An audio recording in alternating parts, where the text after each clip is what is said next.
streaming live. You're listening to allflavasradio.com. Pass the information, extend the knowledge. A pleasant good evening to you all out there in all flavours land. How are you all doing? How are you doing? I am Wimbo77. And I'm Naturally Lily. Good evening, everybody. Lovely to be on air. And Lily, how are you? Not great, but I'm here. Yeah, likewise. And we have a special guest coming in tonight. That's Jessica from Tineys childcare. And we should be speaking to her and asking how she got into starting up childcare. She does it from home, so we're going to be speaking to her today. And our question is, you win the lottery, how would you go about telling your boss that you quit? Because I've seen some things in the news and it's quite interesting.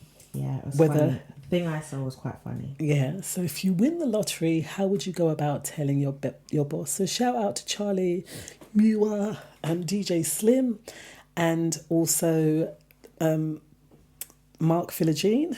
Great shows yesterday, guys. I've not been 100%, so I've been zoned out and working most of the Star 10, so I've not been around.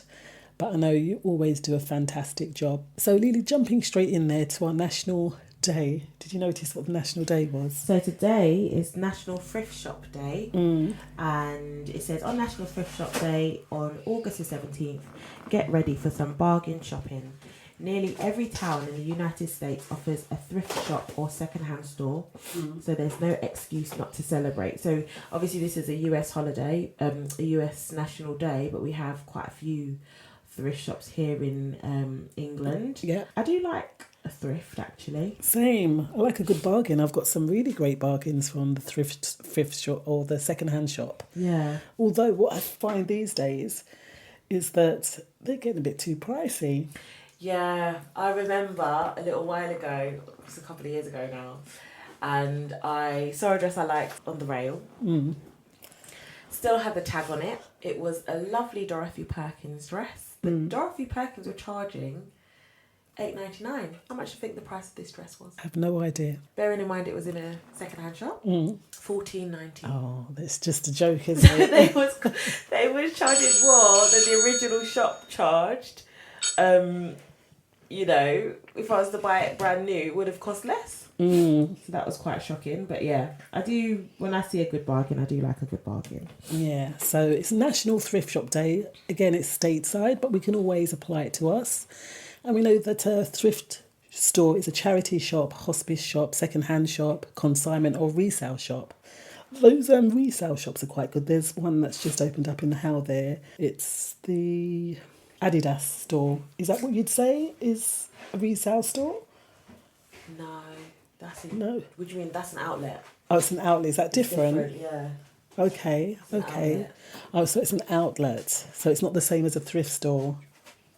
No, It's not a thrift same. store. It's not Okay. the same. Yeah. So it says that they're charitable organisations, but what I've found out about these charitable organisations is that they generally only give 0.01% of whatever they've earned. So they've more turned into businesses, as opposed to charity shop was born because people couldn't afford to buy things. Yeah. Hence you'd go to the charity shop, thrift store and be able to buy something within your budget. Because you do wonder what happens to all that money. Because obviously if you're going in and spending a tenner on a pair of trousers and they've got, I don't know, 10 pairs of trousers for similar prices, that's £100 that could have gone To charity. To charity. Obviously, you've got to look at the overheads, but as a charity, the government gives them like a supplement. Yeah. So in that sense, it's I don't think they have to pay as much, but 0.01, what is that? £10 or 0.01? Is that a pound? 0.01 Out of every 100? £10 is a pound, yeah. Wow, of 10? Or is it? No, it's 10 pence. 10 pence. So for £100, they'll only get sort of a tenner. Isn't it? 0.01. One would be £10. No, it is a pound. It's a pound for every 10 pence. 0.1 is a pound. 0.01 is 10 pence. Yeah. It's not a lot, is it? that's going to charity. And it's quite funny because I know that I have been to places like Africa. I've never ever seen a British Red Cross. I've never ever seen Oxfam. But I have seen there's a school that they have, there's a special school that they have there. Can't remember the name of it, of which we donate to, take sort of books and stuff like that. But it's quite interesting when we really look into it, how much of a business that thrift store shopping, what really is entailed there. So it says the public donates most items whilst volunteers staff the stores. Since the items are donated, prices are adjusted to lower cost to buyers. That's not really true though, is it? Like you said. I don't know though if it's different in America. Maybe they are paying £1 for a pair of trousers, for example, whereby over here second-hand shops are a business. They have become much more of a business. So maybe it might be a bit different in America, but I know for saving money wise, I actually find sometimes it's better just to go and buy brand new. Yeah. But sometimes you don't get the quality. Like I've found a lot of silver, a lot, even gold in charity stores. Yeah. However, they're cottoning on. Yeah. And I think there was a dress that I saw once, and it was ridiculous, like £80 for this dress because it was, I don't know if it was Burberry or something like that. But it's just like, you guys are ridiculous. Yeah. And I've actually stopped going. There's specific ones that I might go to. But then I've kind of stopped as well, because when you look at the ethics behind. But it also depends on what you're looking for as well. Yeah. Like I remember I was searching for a foldable dining table. And the brand new one I saw wasn't particularly what I wanted. And we went in a charity shop and we found one for a fraction of the price, and it's still, my dinner table till today. Yeah. And the same with like wardrobes and stuff like that. I found quite reasonable. There used to be a restore by us. Oh yeah, and they did some really nice furniture in great there. Furniture from there, and really cheap. And it was quality. Yes, it was quality. Yeah.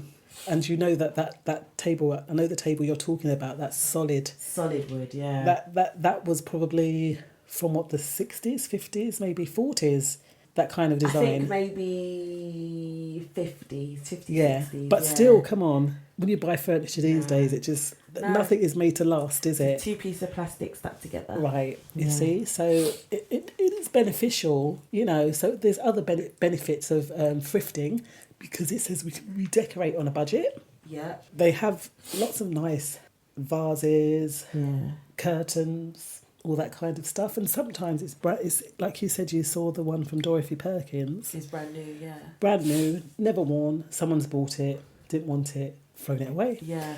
So in some cases, the stuff that you're getting is brand new. That's not a bad thing, is it? So we can redecorate on a budget, dress for less, as we've spoken of, and also enhance our budgets by saving money, thrift shopping. And it's fun trying to find a bargain, isn't it? It is, and I like the last one, expand your library. I find some of the best books I've got at home are from second-hand shops, and some of my what they call reference academic books. Yeah. Oh, that's the best place to go for academic books. Absolutely. I found loads of academic books from thrift stores. That's the first place I go, is to the bookshelf. Yeah. And I have bought some amazing books as well. So, I mean, there's something for everyone, I guess. And they've missed something off here. What's that? Vinyl records? Vinyl and games. Yes. We found a couple of board games from second-hand shops as well. Yeah. Like, I guess it's quite old school, those things now. Like, not a lot of people might sit around the table and play a board game, but I still quite enjoy a board game. Love it. Like Trivial Pursuit. Now that's about £40 for Trivial Pursuit, isn't it? And we got the adult version and the kids version. There you go. So how do we observe hashtag Thrift Shop Day? So to observe hashtag Thrift Shop Day, you need to obviously do the hashtag Thrift Shop Day. Seek someone special. Oh gosh. Seek some specials at the thrift shop in your area. If you have items you no longer use, consider donating them. Check your local thrift shops for deals and make a day of shopping with a friend. Yeah. Another option is to find out how to volunteer and use the National Thrift Shop Day hashtag to post on social media. And that is a thought, actually. Sometimes it's not just about going and buying from the thrift shop.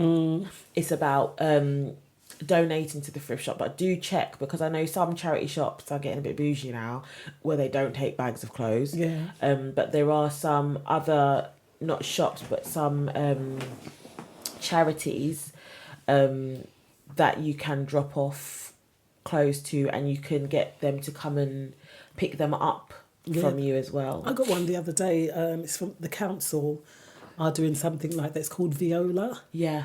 So I've already filled up one bag, because we know there comes a time we're going to get rid of stuff. Yeah.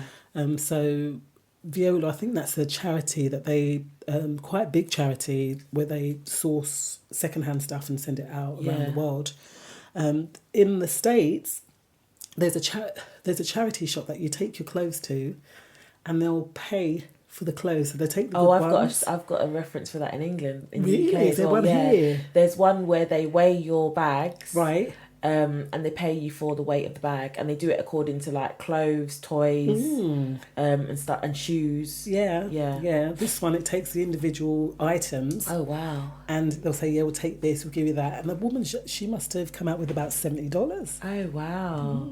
Yeah, about $70 for the bag. So National Thrift Shop Day history, we were unable to find the origin of National Thrift Shop Day, but it kind of speaks for itself when we think about it, isn't it? It's a charity shop, right? Yeah, I'm sure it's most probably someone who, like you said, you can register a national day that you'd like to observe. So someone obviously thought, hey, I like thrift shopping, let's make this a national day. Yeah. And we know that it's all about the charity and, like you said, volunteering, giving back, and really helping others that are in need. Although I do feel that they're a bit out of control when it comes to pricing some of their stuff. But then you can get the odd charity shop where you can pick up some serious bargains as well. Yeah. Isn't it? So, frequently asked questions then. When's the best time to shop at a thrift store? Many say Monday and Tuesday are the best days because lots of donations are made on the weekend. However, thrift shops still need time to go through the items first, so it takes time. However, shopping early and often might be your best option for the best finds. So get in there as soon as they open before everyone kind of rushes the thrift. I have always seen this thing on, obviously it's Hollywood, but once they open the doors, everyone rushing in to get what they want and stuff like that. I guess it's a bit like what happens on Black Friday. Everything's a fraction of the price. The sales. People go crazy, but yeah, get there early. I look for the Red Cross. I'm going to start carrying a red biro with me and just making my own crosses on the clothes. Oh my gosh. Not really, guys. I'm only joking. But yeah, they have a Red Cross as well where everything's 99 pence. Yeah. I mean, come on. Yeah. You can't get any better than that. I found a really beautiful, what is it? Oh, gosh, I can't remember the name. Like designer labels. Yeah. So for Emporio Armani jacket for 99 pence. And that dress that you bought, the one that was like $350 on the rail. It was £300. To a wedding, Yeah. And that wasn't that and that was brand new, wasn't it? it? Had the tags and everything on it. It was £300. I got it for £17.50. Wow. I thought that was a steal. Yeah. That was just like that. I mean, I've only worn it once. That's a bargain. But with those kind of things, you can just wear them once. Yeah. Yeah, but that's a waste Special as well. occasions. Yeah, remember we spoke about the clothing trade? Yeah. I guess that's another way that we can alleviate that pressure as well. Yeah. By going to a thrift store and buying there as opposed to going and buying brand new, because we spoke, remember a while ago, about even though something, even though something's cheap, what is the labour that goes on really behind it. Yeah. So I guess doing that, it helps to alleviate that pressure as well. So hashtag National Thrift Shop. Thrift store, is it day? Thrift shop day. Thrift shop day. But you can't get everything from a thrift shop, people. You can't go and get your car seats and, you know, things like that. Those need to be brand new. Yeah. I think a lot of people do donate things like that, actually, to thrift shops. And I have actually got a car seat myself that I was going to get rid of. Realise you can't actually donate those kind of things because people won't be able to use them. No. And, I mean, you wouldn't buy underwear, come on. And swimming costumes. Sorry. Like, it says... Do people really donate that stuff? Looks like it. And makeup. You wouldn't, unless it's packaged. I have seen makeup in a second-hand shop, though. If it's brand new, that's fine. But using something that someone else has used. And things like earrings, you know, like the stud earrings. Yeah. Don't buy stud earrings. Because you don't know the person. Buying a stud is the same as buying a hoop earring. That's gold from a second-hand shop. Unless you really sterilise that before you put it in your ears. Yeah. That's the suggestion to make. But certain little things like that, you just got to think twice before, trying it on. And because you don't know whose ears that's been in, isn't it? Yeah. So just those kind of things. Grim. It's crazy. Underwear. Wow. Yeah. Underwear, bathing suits and makeup. Wow. Yeah. Why would you want someone else's makeup though as well? Like, why wouldn't you? I mean, you can go and get makeup for £1 now from a pound shop. Do you know what I mean? Like, and they're good shades as well. Like, you're not looking pasty. It's still branded stuff that you're getting for £1, but you're just getting it from a pound shop. Yeah. So those are like the do's and don'ts, kind of. It says any article of clothing. Should I wash clothing? I buy it at thrift store. Yes. So it says any article of clothing you buy should be washed before wearing, with the exception of anything that requires dry cleaning. That's a thought. Do you always wash your clothes that you buy from? I mean, I know you don't do a lot of shopping, but do you always wash them before you buy them? After you buy them? Not always, not the brand new stuff, but I guess you should. Yeah. Because you don't know with things like fleas. I don't People know. have tried it on and stuff like that. Yeah, but then you go in the shop and someone tries it on. Is that the same? Does that work on the same premise? So if you're trying on clothes in the shop and you're like, no, I don't want this. How many people have done that with the same jumper before you did it? But that's if you go to even if you go to a shop where the clothes are brand new. That's what people. No, that's do. what I'm saying. Like when you go H&M or Zara or wherever, and you go in and try on one of their latest jumpsuits. Yeah. How many people have tried that jumpsuit on before you? Yeah. And how many of them are beard? Because that's the next conversation now. How often in the week should you have a bath? Yeah, let's... Stop it. When did you hear that conversation? Oh my goodness, this is the new thing that's going on at the moment through... It's in the celeb world. Right. They asked... I can't remember who it was, but there was someone that was on a news interview. And she said, oh, well, that's the big question at the moment, this whole bathing thing. How often do you bathe? And she goes, well, I don't bathe every day. She goes, usually I just, when I feel dirty. And I was kind of like, but I feel dirty. Like now I feel like I want to go home and have a bath after I finish work. Do you know what I mean? Have a shower. Been on the underground, all that stuff. Exactly. Have you ever blown your nose after coming out the underground? Please, I can't. And these people are bathing 2-3 times a week. Well, some of them use baby wipes to wash with. That's just nasty. Yes, I have actually seen that. So, wow. That's nasty. But she actually said out loud, I don't see the need for a shower every day. Again, it's going back to traditions. That's not tradition. We spoke about last week. No. That is not tradition. That is cleanliness. It's cleanliness, but some people... Cleanliness. We shed hair, we shed skin, we sweat, we you know, do you know what I mean? All those things that you're doing in the day, at least minimum once a day. Yeah. In the shower. And that's not, I don't mean go and get your flannel and wipe your body. No. You stand, let the you water wash, fall off you, yeah. And yes, you must wash your legs as well. People don't think they need to wash their legs and their feet. Well, what are your thoughts out there, beautiful people? You know, Oh how many my times a day gosh. do you bathe? Is it normal to not have a bath? I mean, we know that that's in this household. No, it's like an everyday thing. Sometimes 2-3 twice. times a day Right, sometimes. right. Because how it's hot out there as well. I've smelt some heated bodies on the tube, and it's not nice. Oh. And now we're going back to the Stinking. sardine packing in the train. Like before, it was Really? all right, you know, you could fling your bag there and no one would sit there, and you still had a space in between. But now people are packing back in like sardines, and I was under one man's armpit once, the white. But who knows? Who knows, beautiful people? What are your thoughts as regards to National Thrift Shop Day? And that's what today's National Day is, stateside. So, going into our history. And it's lovely because in 1897, a very special man was born. 87. Yeah, 1897. Huh? Oh, 1887. I've got two dates here. 1887, yeah. And that is our brother Marcus Garvey. In full, Marcus Messiah Garvey.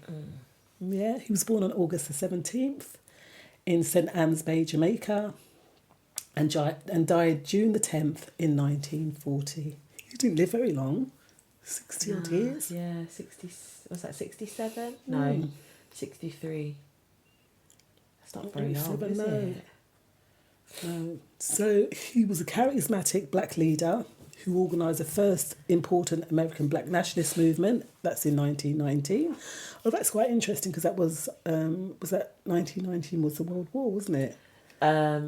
Yeah, I think it started in 1914 to 1918. Okay. Is that the first or That was second? the first World War, and then the Second World War started in 1939. Can you believe it? World Wars. And now with this whole Afghanistan thing going on, but Yeah. that's for another time. So he was based in New York City, Harlem, and he was largely self-taught as well. So born in Jamaica, but self-taught. He attended school in Jamaica until he was 14, and after travelling Central America and living in London, he was well-travelled. Yeah.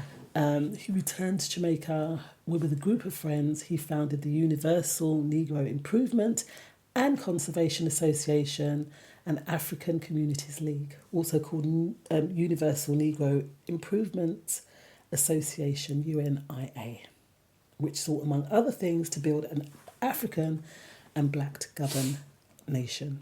It's amazing.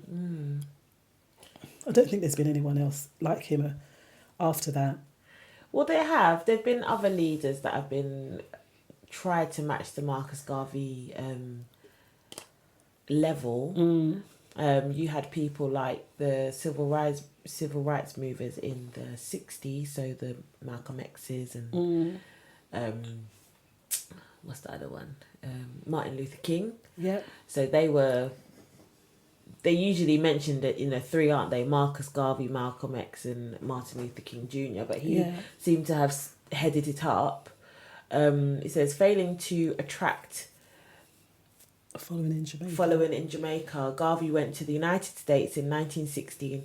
He soon established branches of the UNIA in Harlem and the other principal ghettos of the North.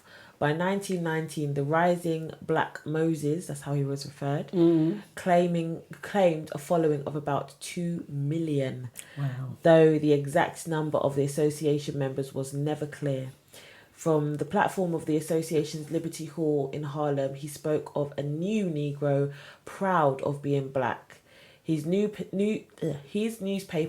Negro World, told of the exploits of heroes of the race and the splendours of African culture. So he was, I have heard and read about how he inspired others with us going back to our roots and looking at what our African culture was. Yeah.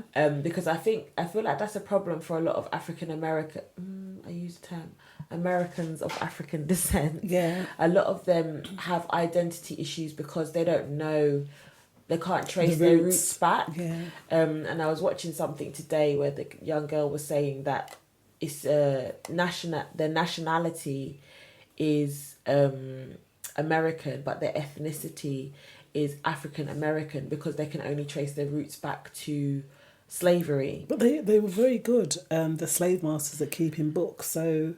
But some of them can't even trace it back. So it's not like the slave masters might have kept the lineage from when they was in the Americas. But pre that, it wouldn't have said, you know, what was his name? Not Tunde. Why am I thinking Tunde? I don't know. Toby. Yeah. The guy from Kunta Kinte, that's the one I'm thinking of. Kunta Kinte from Ivory Coast. It wouldn't have said that from that tribe, from that nation. So he wouldn't have directly been able to trace his roots back to Africa. Yeah. They knew that their ancestors were African, but where in Africa. And actually, a lot of them, even though they have African roots, another thing I've learned is that we fail to realise they didn't kill off all the Taínos and the Arawaks. They killed off a lot of them, but a lot of them were working with the slaves, and they had enslaved them at the same time. So they have those roots as well. The Indians would not do the plantations. But some of them do have roots of native roots. Yeah. But because they can't trace them, so it's the line stops short. Yeah. Yeah. So that is a bit tough. But what's really beautiful is the fact that we can go to Africa, regardless of wherever we want to go, and you feel a sense of belonging, you feel a sense of being home. Like, for me, Kenya always called. Yeah. So when I went to Kenya, it was like fulfilling a dream since I was 6 years old. Wow. I wanted to go since I was 6 years old, wanted to go to Kenya. Yeah. And just the whole culture and just having your feet on African soil, there's nothing like it. I mean, a lot of people are going back now, aren't they? Even if they're not directly linked, say they might have Guinea roots, but they're going back and building homes in Ghana. Large diaspora. A lot of them have gone back. Yeah, it's a large, and that's good because as a Garveyite, I think that's what they called people that followed Marcus Garvey, that was part of his whole ethos, was that we would go back to our roots and find out who we are as a people, regardless, because Africa, it has the same structure, everything's kind of, the infrastructure's pretty similar. No matter what country you go within Africa, it's quite the same. Yeah. And so he taught that blacks would be respected only when we were economically strong, and I truly believe that. And he preached an independent black economy within the framework of white capitalism. Yeah, to forward these ends. I don't agree with that statement. No, why is that? Because I feel like it takes a bit more than financial intellect, financial independence and financial stability for us as a black community to be able to surpass the stereotype that is put upon us. And the reason I say this is currently I'm coming across a lot of male versus female negativity. The black male was saying that all black women are like this, and then the black woman is saying, oh, all men are like this, and then you've got people in between that are like, why are you guys fighting against one another when we should be united? But then you still got some of the negativity coming from obviously black men that are with white women, and they seem to have to give a reason for it. And there are black women that we really don't care what you're doing. Yeah. But there are those black women that are also generalising and stereotyping, if my black men aren't this and they don't work and they can't hurt. And it's like, well, of course there's not going to be any unity, because, women are empowering women and men are empowering men. And we're now becoming financially knowledgeable. Yeah. But we're both fighting against each other. So that's another obstacle that we now have to overcome, because it's of another seed that some white man has sown somewhere else. The sad thing is, he taught the blacks would be respected only when we were economically strong, and we've kind of reached that plateau of being economically strong. But what you're saying is that we have turned on each other and we're not supporting each other. I don't think we're economically strong. I think you're only economic. No, the Jews are economically strong because they keep their money in between them. The Chinese, the Asians, they're economically strong. They might not be accepted by the white people, but they are economically strong as a race or nation because they circulate their money in between. They don't bite back. They don't pick on their brother. Their community. Yeah. Whereas within the black community, I might be rich, but I'm still looking down on my brother and not willing to give them a helping hand. Yeah. There are some of us that are trying to pull others up, you know, what, as you can see them coming up. But there's also those that aren't speaking up, and if they are financially free or financially stable, they're still answering to the others, or they're still trying to match it up to their... The thing is, what I found is even trying to raise people up that sometimes don't want to take the steps in order to be elevated. So those that's people the hard just need thing. to move on from and move on to the next one. Okay. Because it's true, you can't help everybody. No. You can't help everybody. Even within the white community, you would think for a race who literally have everything made for them, why do they still have poor white people? Yeah. And I'm talking about in America, I'm not talking about so much in here. Why do you still have those poor white people that are at the bottom of the barrel and they are lower than us technically, financially? You have everything set out for you. Why are you there? But it's the state of mind, isn't it? Exactly. So you can't help everybody. But those that you are trying to help, if they don't know how to see sense, or if they don't know how to take your advice, all right, cool, move on to the next one. You can't let them hold you back. And I think that's what Marcus Garvey really, I guess that's what he was trying to instill. Yeah. But obviously you've got to make progress in life. So that you have those ones that want to move with the times and make progress, and those ones that are quite happy to just stay as they are. And I guess there's nothing wrong with that, but we have to make that progress in life, right? Of course. So to forward these ends, he established the Negro Factories Corporation and the Black Star Line in 1919. That was his boat, wasn't it? As well as a chain of restaurants and grocery stores, laundries, a hotel and a printing press.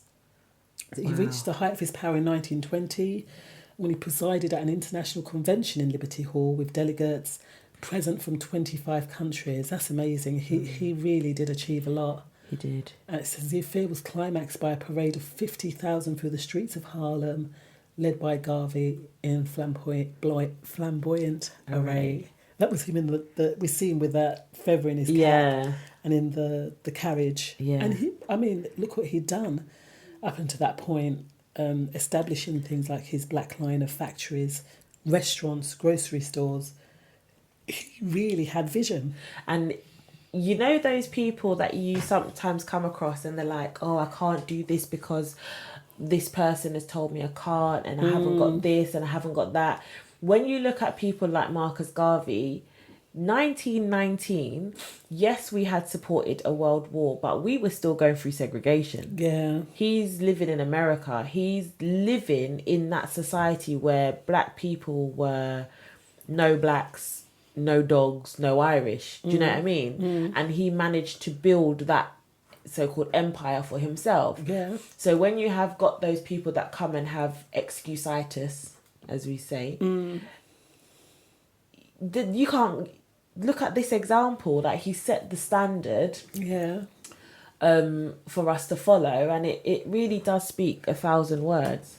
So why is it then, back in that time, 1919, that Marcus Garvey could set this example, but we're still stuck in a place where we're not making those inroads? Because someone keeps on shaking the ant jar. Right.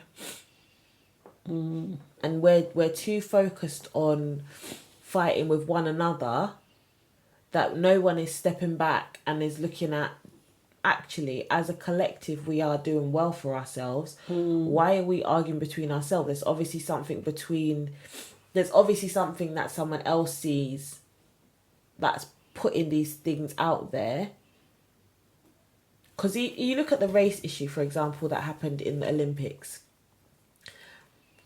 All of those people that were held back, it's almost like it was to start an argument. Because again, it was people that were talented, black young women, young black men that were so talented, and they posed a threat to people who weren't like, it didn't look like them. Is it the fact then that we're always posing a threat then?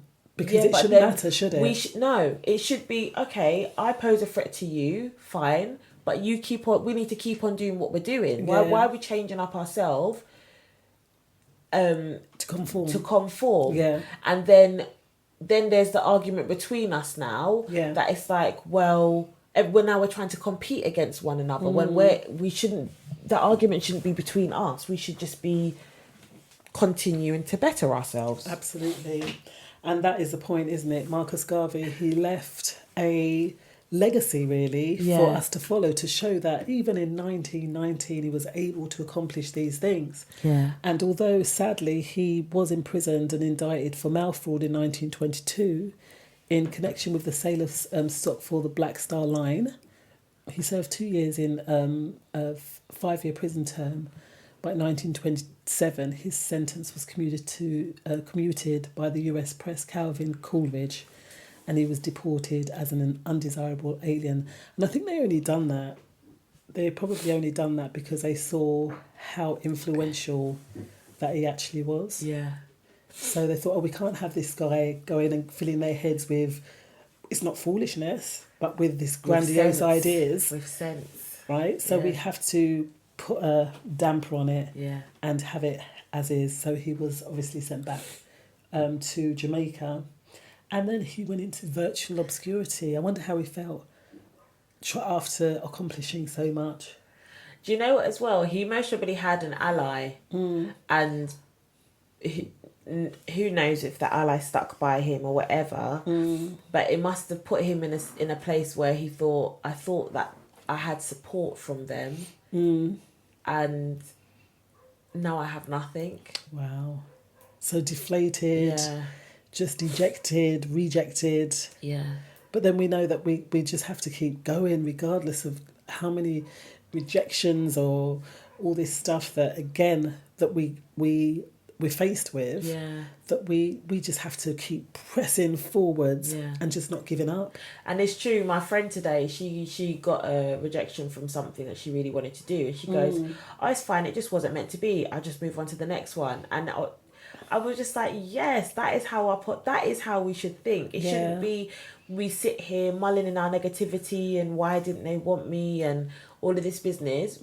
They said no. What can you do about it? Nothing. Let's move on to the next one. And we have more than 10 ideas in a year. Come on. Always. So if that idea doesn't work, or if you're not making any form of inroads there, there's always another 9, whatever idea comes to mind that you can work in line with. Always another avenue. Absolutely. So Sonia says, I shower every day and also wash my hair every day. But no, you shouldn't, so your hair keeps producing its natural oils, dry scalp, split ends, but every hair is different. So there's no rule for that, I guess. So true. So true, Sonia, because at the end of the day, yes, we should bath every day. That's in line to what we were speaking about. But it's funny, we've always been raised the opposite when it comes to hair. You mustn't wash your hair too often. Yeah. And actually, I've learned the more I wash my hair, the more it flourishes. There you go. I love washing my hair. I don't wash it every day though. I wash it 2-3 times a week. It's a lot of work. Me just doing mine, it's just, you got to prep, you got to work yourself up to it. Work yourself up to it, and then you do it. Yeah. So beautiful people, we'll see y'all in 5. That's the sounds of Gwen Guthrie. And we have on the line Jessica. Jessica, can you hear us? Yeah, I can. All right, Jessica, how are you? I'm well, thank you. And you? How was your week? Yeah, lovely to have you on board with us tonight. And thank you for having me too. That's a pleasure. So can you tell us a little bit about yourself? If I just give you a little bit of a big up, Jessica runs a childcare business. It's called the Tiny Nursery. So can you elaborate on that a bit for us, please, Jessica? Yeah. Yes. And when we say tiny, yes, the name is like tiny because it's a nursery concept. I just want to move away from child minding and all that. This is like I have my early years. I've made all these years. I've been in early years in big settings and um various settings for various background of children.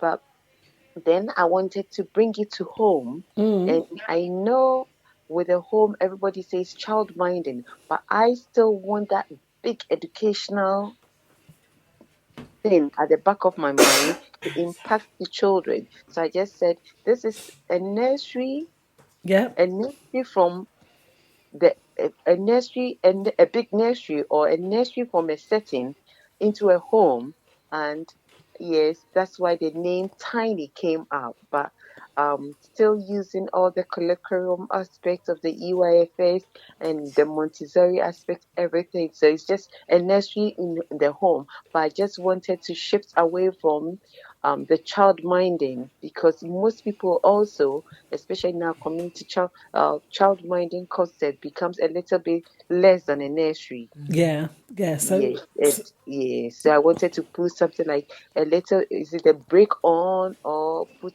on put the break on the that aspect of child minding to bring out child minding, and put the accelerator on and say, look, childminders are doing the same thing as nurseries are doing. But then when you come, it's yes, in the environment, everybody's environment is different. yeah. Mine is a home, like from a home, so it's tiny. That's Yes. that's the concept. That's the concept of the name That's a Tiny. great concept. That's a really good concept in the fact that you've taken the child minding out of it.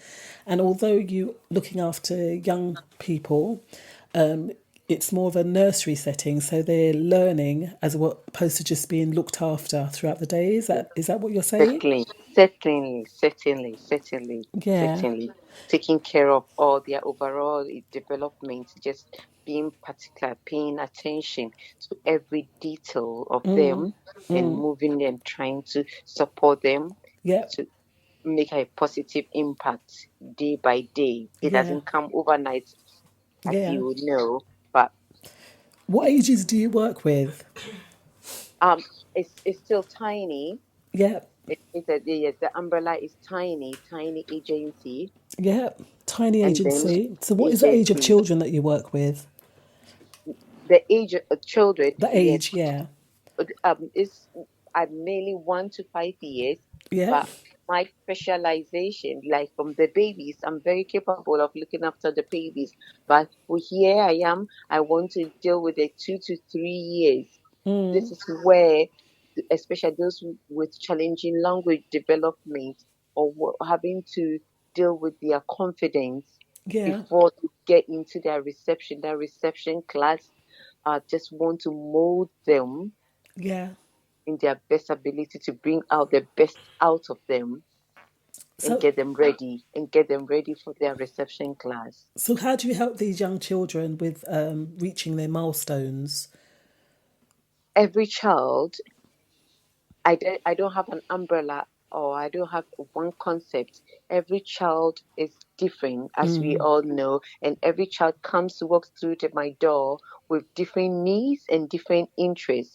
So I use their individual needs and individual interests to to help them with using various strategies So, is that to help them teaching to achieve their strategies? Is that yes. teaching strategies? Pardon? What kind of is it teaching strategies that you Yes, use? teaching. Yes, it's not only teaching. We're playing, learning through play. And some children, how curious are they? Some children are very curious with their learning. Some of them investigative, asking questions, open-ended questions, commenting on their play and all that. Also makes them also learn more. You think you are just having a conversation with them, but they come back the next day repeating what you have said, expanding on what you have said. Then it makes you feel like, oh, they were Yeah, listening to you. They are learning. yeah, Why don't we do this? They carry on from what they were doing the day before or the previous week, and they want to continue and build. There's a child who likes singing. How would you want to make sure the child gets to know their numbers all right? How would you incorporate their singing? Yeah. in- It sounds And like a Piaget. Was it Piaget, Lily? The schema. yes, yes, Yeah, it's Piaget, yeah. Piaget, yeah. So you build on what they learn already. Scaffolding It's learning. that scaffolding kind of learning. exactly. Yes, the schemas using their and also their schemas. Yeah. What is the child schema? How Yes. can you help the child schema and develop it into their learning? And then that makes them more confident, and they feel like they are involved. They know this is them. This is them. Awesome. It makes their learning and playing come naturally. Yeah. It comes Yeah. naturally without any imposing anything on them. And it's all about the environment as well. So, as an entrepreneur, then, Jessica, Yeah. how have you found establishing your business? I must say I've been blessed actually. Establishing it has been smoothly up to now. I hope it continues through word of mouth. Word of mouth has got me really this far. And yes, so mainly it's been word of mouth. And in terms of resources, I take it step by step. Which child comes through my door, what the child will need, what the child will, I think will need in the next couple of months. Then I just where I gather my resources and Awesome. also improvise, try and improvise because of cost. You Yeah. try to improvise, and children love it. We do it with them, improvise resources or materials with them, involving them. They Yeah. get involved, and it helps them to look after whatever they are doing as well. And look after, yes, long and short, look after it. So in terms of resources, I gather resources as I go along according to their needs. And yes, so establishing it's, yeah, I've been like, It was it's not lovely. been a while. It was. It's been about 6 months since I started a typical pandemic. Starting a business in a pandemic, somebody say, Yeah. "Wow, how will you start a business in a pandemic?" But it's been good. And It's that been was the good. best time, isn't it, really, to have started a business? Because Yes, I remember when I met you, we were on our way back, you saw my little one with me. I know. And the way that you used the natural elements, I could see you teaching the young Ah, student that you had with you at the time. And you picked the flower and you told her what it was. I found that mhm. quite, just lovely to see that, Ah, you thank know. you. Yes, that's what I say with the environment as well. It's not only indoors children learn it. We expose just like as adults. We are not just it's not only what we learn from the classroom, our life experiences, what we see outdoor, um, people we meet and other things incorporate our learning and make us better people. Yes. So this is what I just like. I have the long term, not a long the focus or the foresight like looking my fore background, looking forward and saying that how will children also benefit And from their you're education? Ofsted registered, aren't you? Oh yes, I am. Yeah, that's fantastic. Yes, So, how yes. would you encourage younger people who would like to set up their own childcare business? I would say if they have the passion, that is the number one milestone as to establishing the business. If there's that passion, they are ready to go, and I'm here. That's another thing. I'm not only looking after children. I want to support other people to come in. Here I am. If there anybody who needs my support, Tiny too has made it very simple.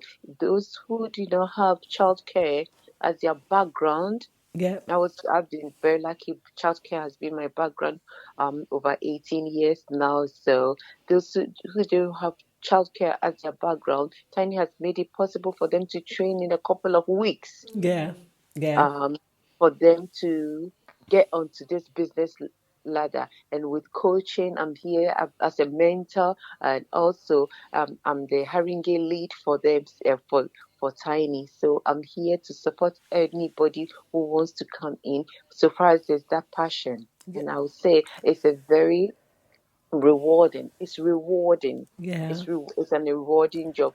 Every time I tell myself, look, when it comes to weekends, I'm complaining. Oh, I feel pain. I feel. And immediately I see the children. It's gone. I don't complain of anything. I say, how is that possible? It's just like, yeah, they take your joy. They take your They don't take your energy. They make you just feel young, and you just flow with the day. Yeah, that's true. And I want to also use this time, not being, I don't know whether to be, I don't know, sexist or anything, but especially with the young male entrepreneurs out there, I am just pleading, using your channel, and to say that if they are there with those who have passion for children, the young male entrepreneurs, please come out into the childcare business. The children love the males too. From my observation, I just said one day I have to write a dissertation about that. They want Wow. that energy too around them. They want that change, not complete change, but it would be nice to have that variety also with them. And then, yes, and children will benefit overall as well when we find more males in the childcare industry. And you've really hit the nail on the head there when you said, and it's across the board, that we have to have a passion for whatever we inject ourselves into. Is the passion that's got to be there, and then everything will follow. Yes. So, where can we find you then, Jessica? Where can you find me? Yes. There I am on the Tiny website, my website, Tiny website. If you log in Tottenham Jessica on the Tiny app, you'll find me. Okay. So And you have an geographically, app, Tiny. How do you spell Tiny? What? a small Tiney, Yep. and then Tottenham/Black Horse Road, and then just put Jessica. Yep. I'll pop up. Okay, if you can text that to me, and I'll post that into the chat box. Oh, okay. In the chat I room. will. Yes. Okay. Yeah. And then we'll also share it on our social media sections as Thank well. you. Yeah. Thank you. Yes, and I'm on the Ferry Lane Estate as well. Anybody feel free, to find me. Yeah. Awesome. Thank you so much for taking the time to speak to us today, Jessica. Oh, thank you for having me. It's a Thank you for pleasure. having me, and I'm really looking forward to the youngsters who want to start any childcare business. It's doable. We need to help mothers out there who Yep. have more children. Mothers need some me time sometimes. That's Yeah. another thing. We're looking at, and we need to help mothers also to have that little space. Sometimes it could be just an hour or two. It makes so much difference. It makes Definitely. so much sense. So I'm trumpeting it that come in. Childcare is doable. Yes, passion. Once the passion is there, everything flows with you. The children will help you to let you know what to do next. Fabulous. So you can catch Jessica on the Tiny website. She's going to give us or text me in WhatsApp, and I shall post her link into the chat box. We'll see y'all in 5. Jessica, if you just stay on the line for me, okay? Thank you. Okay, I will. That one goes out to George Flavors. He says it's a big tune. And yeah, that was Carmichael, music lover. So, our word for the day, Lily. What's our word for the day? Before we jump into, yes, is tussle. Tousle. I have no clue what that means. I have never seen that word in my life. No, it means untidy. Okay, tousle. Or to make untidy. Especially someone's hair. Oh, so your tousle is messy. Your hair. No. Yeah, see, it says to make untidy. Especially Let me someone's tousle your hair. Oh. Yes, Vic stood up in the mirror and tousled his hair, trying to get a cool, dishevelled look. Tousled. Mr. Siwa grinned as he tousled a Shih Tzu named Sonny Boy, calling him a puffball. Oh, so when someone goes up to you and they It's ruffle like your hair. ruffling the hair. Yes. Okay. Yes, so tousle is basically just ruffling somebody's hair. And it has no Latin reference or anything. It's Nothing. literally as is. Tousle Yes. is tousle. Yes. What we must do actually, we're going to repeat the question that we spoke about. You win the lottery, how would you go about telling your boss that you quit? And we have a winner for our exclusive All Flavours t-shirt as regards a couple of weeks ago, the pictures. Oh, someone sent a picture. Someone sent some amazing pictures. That's Wow. Pele Hoxton, you're a winner. You're a winner. Yes, Pele Hoxton sent in some great pictures regarding The landmarks in Tottenham. not in Tottenham, in Greenwich. It was Woolwich Ferry, Woolwich. And he sent in lots of pictures. So he has every right to be a winner. Pele, please send us your address so that we can get that out to you in the post. And well done for winning that. So tousle, Lily, just thought I'd have to quickly say that. That is the word for the day, tousle. So if you go and you ruffle someone's hair, you're tousling their hair. You're tousling their hair. Yes. That's not a word that I'd like to add to my vocabulary, but No, okay. I've not heard it before. I'm still, nothing has yet beat the bomber Bumper shoot. shoot. Yeah.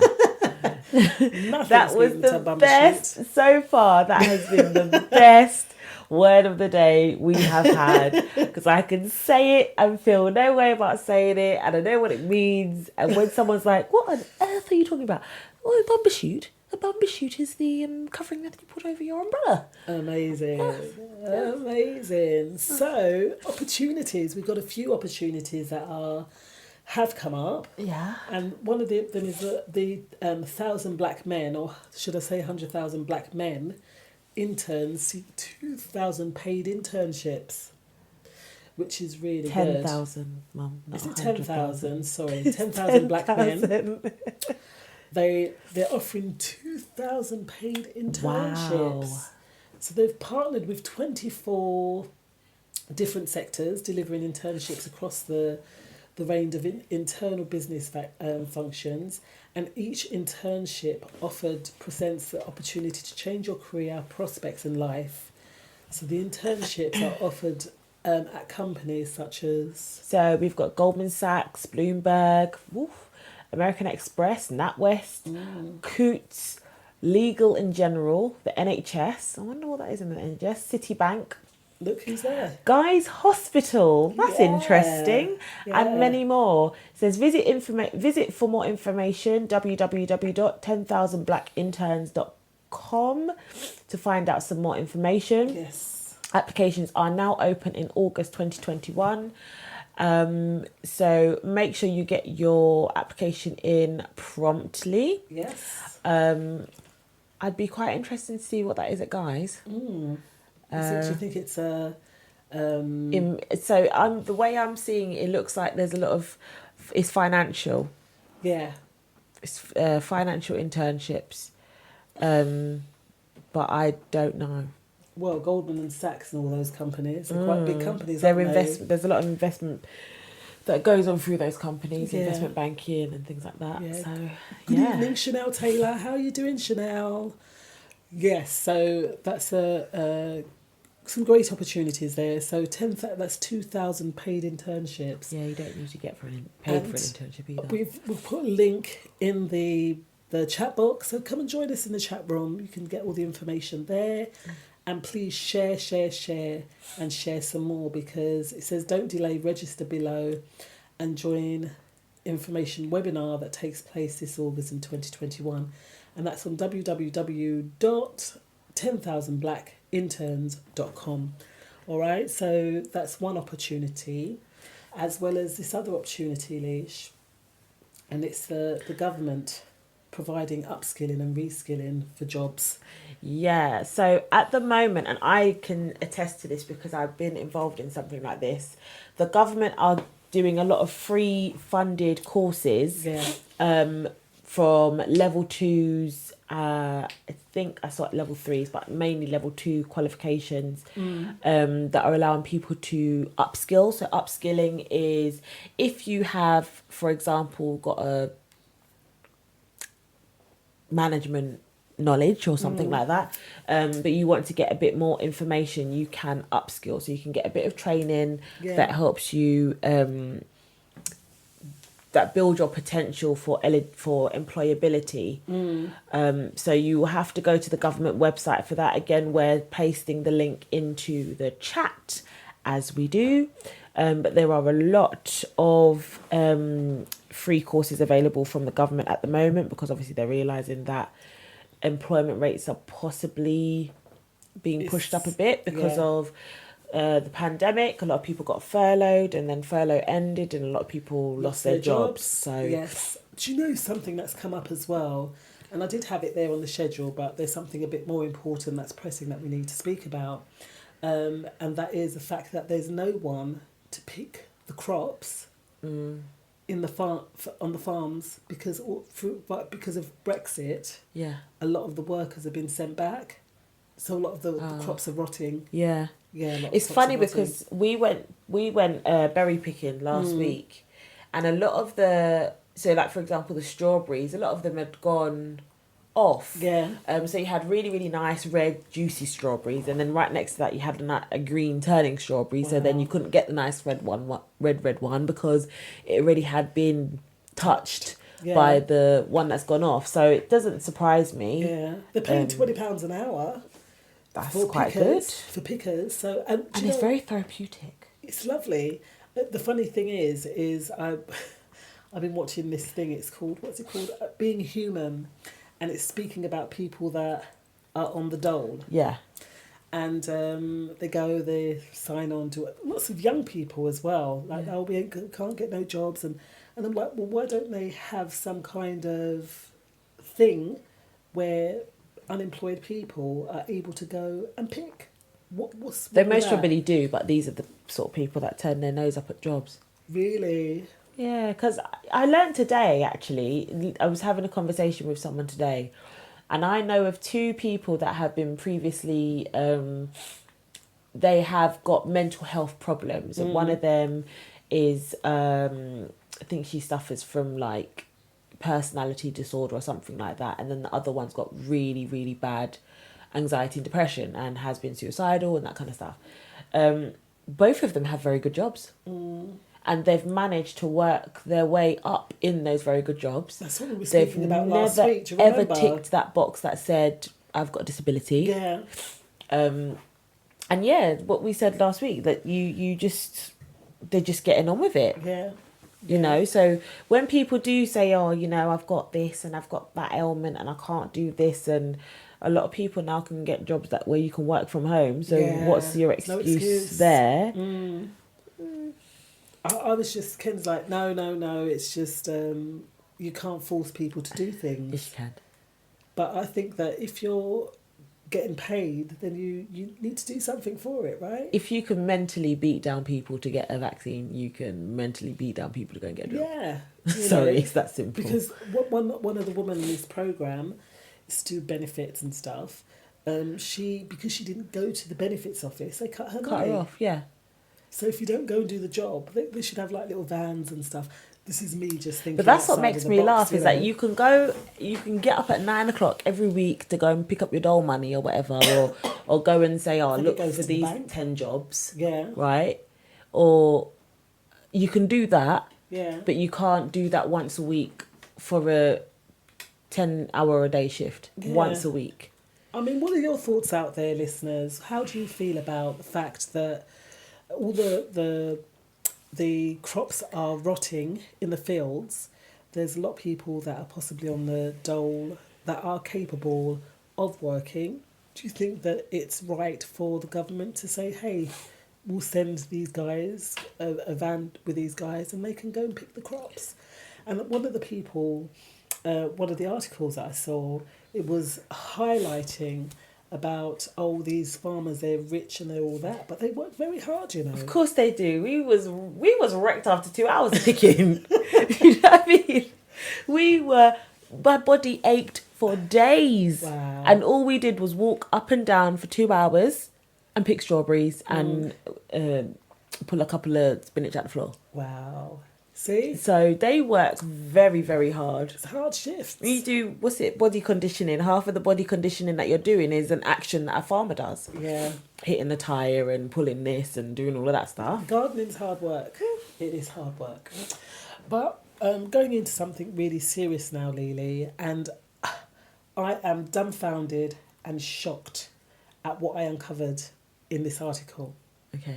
Now, we're talking about children suffering horrendous sexual abuse in Lambeth care homes, and officials ignored the fact that within care homes that these children suffered this sexual abuse. It's been covered up by Lambeth Council, and I really dread to think how many other councils this has happened in. It says police urged to investigate cover-up of sexual abuse of a child who died in care. And it says children in care of Lambeth Council suffered decades of violent and sexual abuse as pawns in a toxic power game between local and central government, and an inquiry found this out. Yeah? Oh, wait. Yeah. Convicted paedophiles were allowed to work in children's homes across the London borough. What? Yes. Lily, I'm going to show you something in a minute, and you are going to be blown away. Okay? Because when I saw this, when I looked at it's the traffic and convicted offenders list. Yeah. You'd be shocked at who is on these lists. Let me see if we can get this up, beautiful people. I feel like we should get it up after. Okay, we'll get it up afterwards, okay? Let's not trigger us now. Okay, so yes, these convicted paedophiles were allowed to work in children's homes across the London borough of Lambeth as a local authority failed to root out sexual abuse as well as bullying, intimidation, discrimination and violence. The independent inquiry into child sexual abuse has found. So within the care homes, this abuse has been going on. All right, so delivering a damning report on Tuesday, the inquiry chair, Professor Alexis J, said children in care in Lambeth were treated as worthless and exposed to levels of cruelty and sexual abuse that are hard to comprehend. I don't think that surprises me, and I think that's because I know, or from what I remember, Lambeth is one of the poorest boroughs in London, which makes no sense to me because it's the closest borough to certain places. Yes. But they're obviously not putting money into the right places. Well, it's the funny thing is when we look at the register of the child sexual convicted offenders, I read a book recently, and that's right, yes, Chanel Taylor, I'm serious. This is going on as we speak. This is an inquiry that's been ongoing this year, and we were meant to speak about this before, but there's no time like the present. This has been going on for a long time because that woman, the book that I highlighted, she was in the care system, and the head teacher of the school that she was sent to, none of the social workers and all those people were taking her seriously. Yeah. And as well as the police weren't listening, all this stuff was going on. Yeah. But when we look, Lily, we're going to look here now. Oh, I don't really Okay, want this to. is. I know we don't want to. There's no point in us looking at it because it's the conversation is for the audience. Yes, but this is the scary part of it, listeners, because when we see what is going on, when we see this of the people that have been convicted sex offenders, a lot of them, can you see, Lily, what their occupations are? Yeah, I know. That doesn't surprise me. Teachers, people of high status, doctors, dentists, Yeah. lawyers. I'm sorry, that doesn't surprise me. Scout leaders, Yeah, care home owners. it does not surprise me. It's shocking. Because you will get people, and that people have been saying this for years. They've been saying it's in the church, the person that's leading the church, it's in the school, it's in the... People have said this 1,000 times over, but for some reason, it's like when you say something 10 times, then you might get people response. go deaf. Do you know what I mean? Oh yeah, we know it happens, but whatever. I remember being in school, and he did get fired, but I remember being in school and one of our teachers kept on getting Happy Johnny in the lessons. I don't know if that's something he couldn't control. I couldn't. What's called Happy Johnny? No, that's what I'm calling it, because I don't know if this is before Watershed and I'm allowed to say those kind of things online. Well, you know what I mean? And I don't know if that's because it was a condition, but I know that he got fired because of that. Because it's unacceptable. You are a male teacher in a girls' school, and that's happening to you, and it's visibly happening to you. Do you understand? So it does not shock me. It doesn't shock me. When I think of how I used to interact with some of my male teachers, actually, their responses were extremely inappropriate. But as a older than 30-year-old woman, I can now look back on that and be like, oh man, that was not appropriate. But in school, it's a ha he he. You just think it's a joke, because as a 15-year-old girl, you're like, oh yeah, he's a really cool teacher, he's really nice. Some of those girls at that age were getting groomed. I had one of my English teachers who I refused to go to his lesson after finding this out, but wrote a very, very explicit novel, and it was about having relations with young girls. Jeez. Well, this whole Lambeth situation, it's within the care system as well, which is quite sad, because those youngsters... It's the forgotten children, isn't it? Within that care system have no voice. Yeah. They have no say. They're confined, as it were. And these people are taking advantage. We just saw And because they're in care, they're the children that, they're traumatised, so they don't know what's happening to them, so you can't really believe anything that comes out of that child's mouth because they've come from that kind of a background. Yeah. Well, this was the same thing with this young girl. They said, she's highly sexualised. But how can a 9 or 10-year-old young girl be highly sexualised, and you don't take this into consideration? Because she had been abused and she was like 2 years old by her stepfather. And no one would believe her. Nobody would believe her. So much less if you're in foster care, because there was even a foster carer on that convicted list that they're in foster care. But why are you surprised?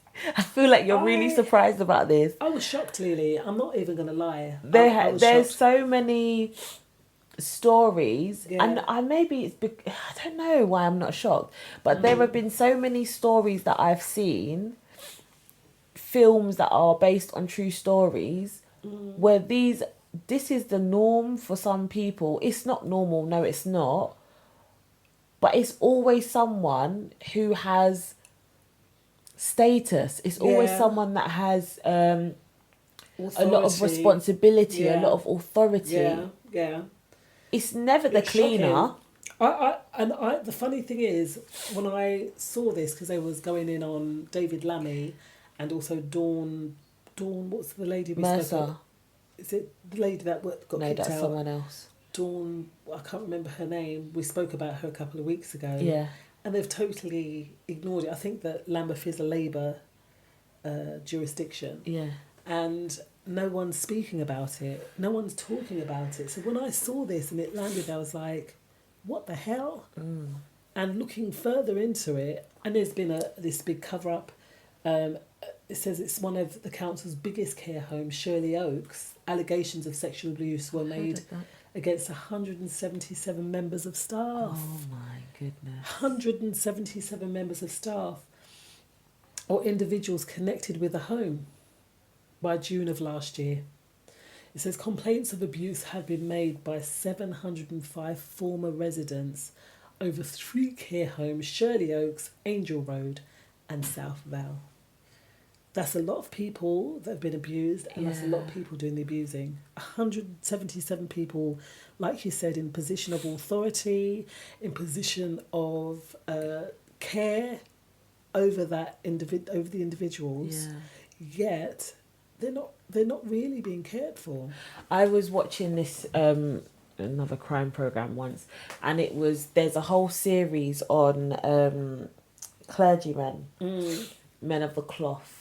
And it was a Catholic school that these young girls and boys went to. And everyone was always scared to go in and see this one particular clergyman. Yeah. And it was because, I've seen that. Yeah. It was because he was getting them to do sexual things to him. And everybody knew it was happening. And instead of them going to the police, which they should have done, they transferred him to another school. Yeah, he. And it's like, well, he needs to be. Why are you transferring them? Why are you not? Yeah. They need to be brought to justice. They need to be. But it looks bad on them, doesn't it?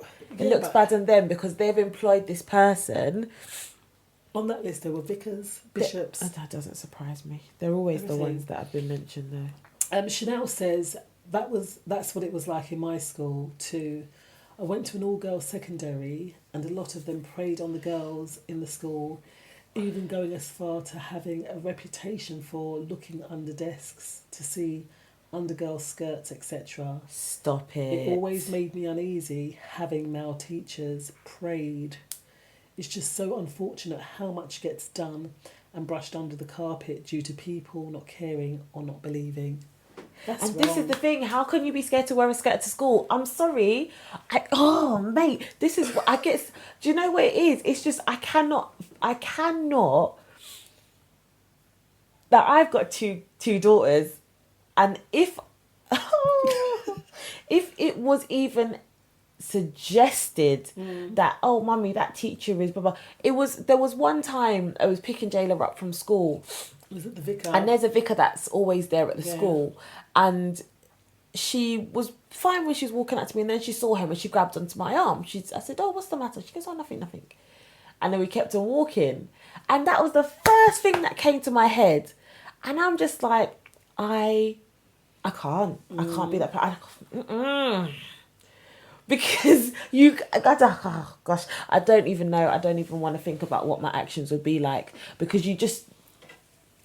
What? I'm sending my child to school and you're scared to wear a skirt because your teacher's looking under your table. The thing is, that school, we're talking about these care homes, where are children protected?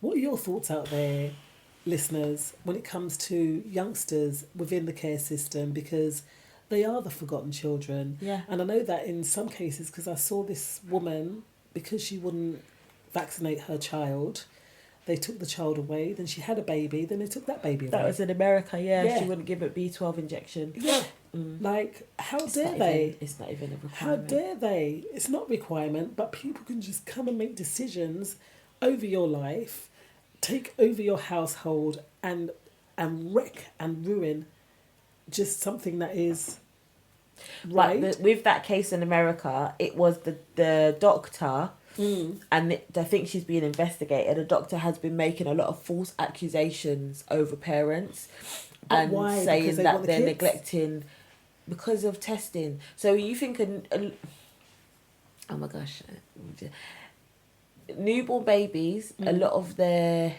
umbilical cords are kept for research. Yeah. There may be other reasons why they want to keep the babies. Maybe they want to sell them into the adoption system. I don't know what they're doing. But this particular doctor has been is being investigated because she's made a lot of fraudulent accusations about parents, black parents, neglecting and abusing their children. I mean, the baby's just been born. What is the proof of the neglect? Yeah. and the parents, in that case, they got the baby taken away. I don't know if the baby's been given back. No. But she is being investigated. And going into foster care, and the foster care is the worst place for them to be because that's where the abuse begins. Yeah.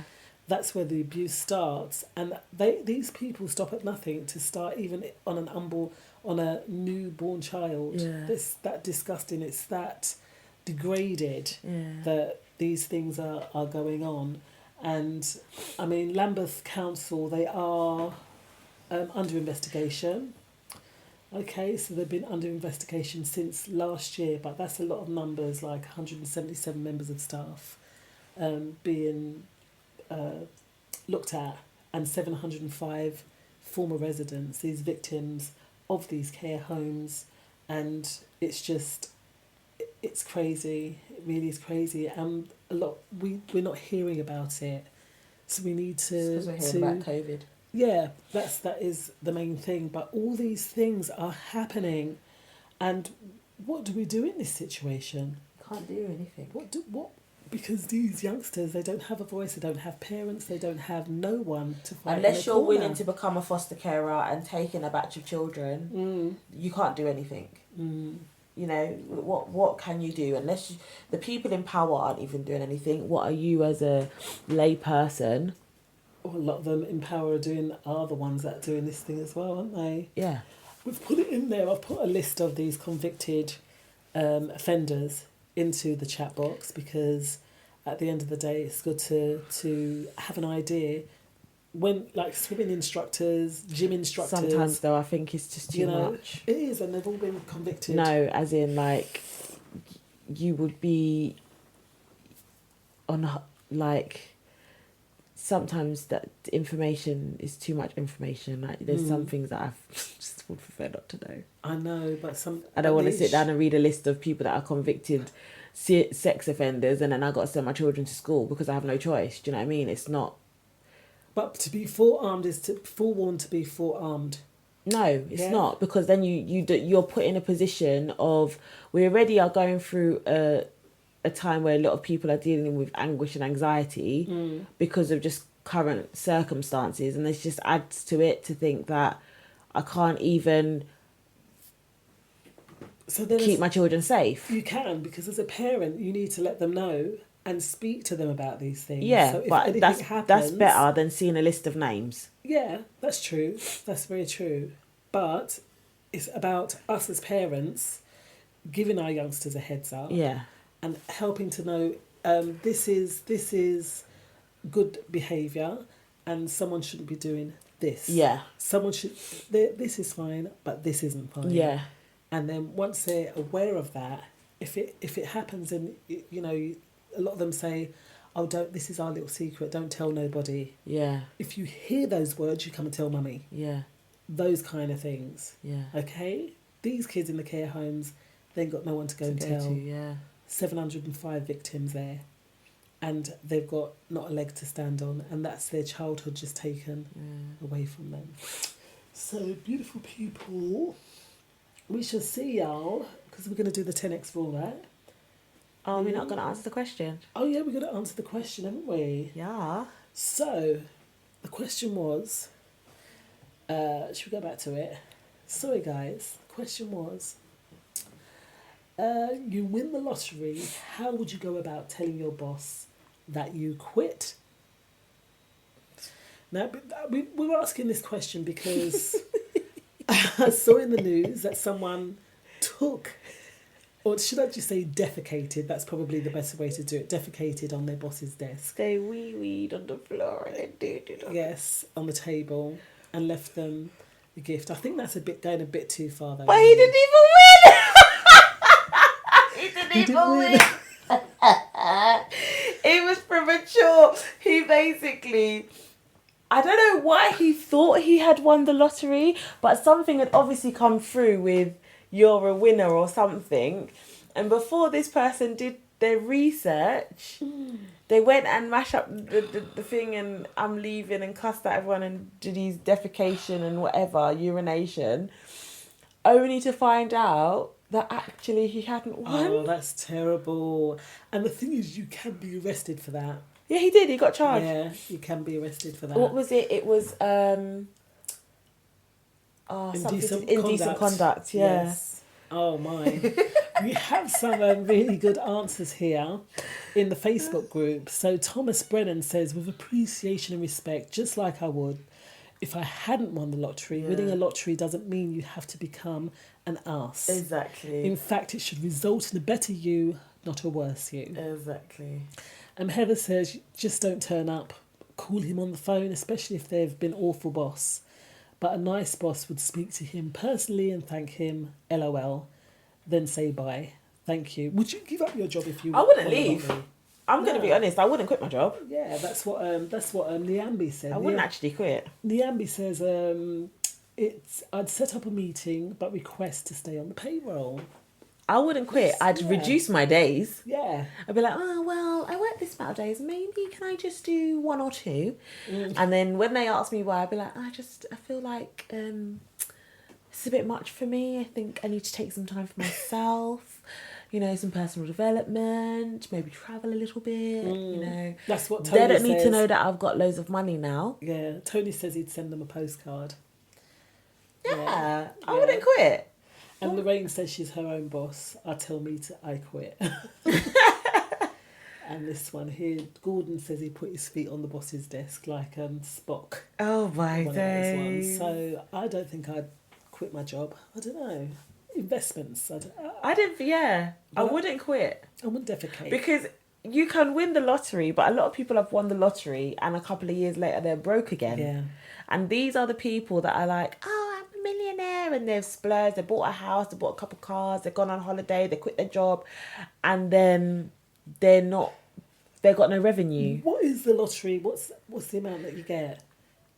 Depends, doesn't it? It fluctuates. You can 35 million, 75 it's million. Quite a lot. It's quite a lot. You can win loads. Right. But some people are not. It's about being financially literate. Yes. Because you can, like they say, you can give a poor man a fish and he'll be fed for a day. Teach a poor man how to fish, He'll eat a lifetime. he'll eat for a lifetime. Yes. You teach that person how to keep their money, not just to spend it. The rich stay rich because they know how to keep their money. Yeah, and they spend everyone else's money as well, don't they? So Chanel says you definitely need to be humble because as quick as you got it is as quick as you can lose it too. Exactly. So totally true in the fact of, staying humble and staying on payroll if you want to, like you said, reducing your time. I wouldn't quit. But definitely not say, oh, Michelle, I must say what Michelle says because she's quite funny. And I said, she said, if I won the lottery, I would walk into my boss's office, give him 1 box, tell him to stick his job, and I quit. You can't do that, people. It would give her the most satisfaction. So he must be not such a nice boss.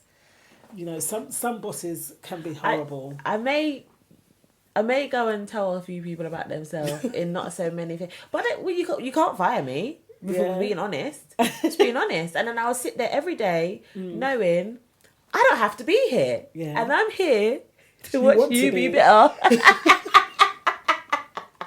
And then I'll keep on getting promoted and then they'll be their boss. And then when they win the lottery, they can tell me, you can stop your job. No, I'm joking. What does the 10X rule say, Lily? It says don't quit your job. That's what it says. A big thank you to everyone for tuning in tonight. I'm not feeling the greatest today. I've just had a rough start. But you know what? The show has to go on. And can you see all right, Lily? Not really. In that book. Do you want to switch the light on? And we're going to go in through the 10X rule. We really do thank you for your company. Bigging up all of the DJs. Please check the schedule. Tomorrow we have Darnell, the therapist, as well as Charlie Muir on from 7 till 9. Darnell's on from 9 to 11. And DJ Laro will follow me this evening. So, Lily, what does the 10X rule say? So, the 10X rule says, reach up in relationships. If it were up to me, this would be a basic course for everyone. This would be a basic course for every year that someone attended school. It would include drills in which people are encouraged to do things that they are not comfortable doing. The successful constantly talk about having people around them who are smarter, brighter, and more creative. It's unlikely that you'll hear one of them say, I got here by surrounding myself with more people just like me. Yet the average person typically spends his or her time with like-minded people, or even those who bring less to the table than they can. Make a habit of reaching up in all of your relationships towards people who are better connected, better educated, and even more successful. And that's very true, actually, because I found that when you are with like-minded people, it's great. You can bounce off of one another and you can function. But they don't help you to level up. Yeah. Whereas when you go that step up and you go to the person that's above you, the manager and their manager, and you start having those kind of relationships, the people that are like-minded start laughing at you, for one. Or telling you, why are you doing this? You know, you could be doing better, blah, blah, blah. Right. Uh-huh. And then you start elevating yourself and realising that, yeah, you need to up your game. Yeah. And you'll work in a way that makes you push yourself to improve when those people are still at the same level that they've been at. And I think that's what Marcus Garvey, in highlighting about him tonight, that's what he did, wasn't it? He showed us what we can do as a people, that we can grow economically rich. I mean, he had a liner, a boat, for crying out loud. Yeah. He had the factories and shops and all this kind of stuff. And that he done that in 1919. We're now in 2021, over 100 years on. And how are we showing that we're levelling up? How are we making that progress? How are we elevating ourselves as well as helping to elevate others if they want that elevation? Because at the end of the day, like Grant Cardone said that there, isn't it? It's about pulling up, reaching up. Yeah. And are we willing to do that? Because it does take some exertion as well. Yeah, it does. It's not bloody easy. It's not easy at all. Yeah. And sorry, I just kind of swore there, but you know, it's a constant work in progress, consistency, and trying to make those moves forward. You know. Yeah. So level up, people. Level up. Level up, because that's what it's all about. So, beautiful people, we thank you so much for your time tonight. And I guess all we have left to say to y'all is we'll see y'all on the other side. Take care.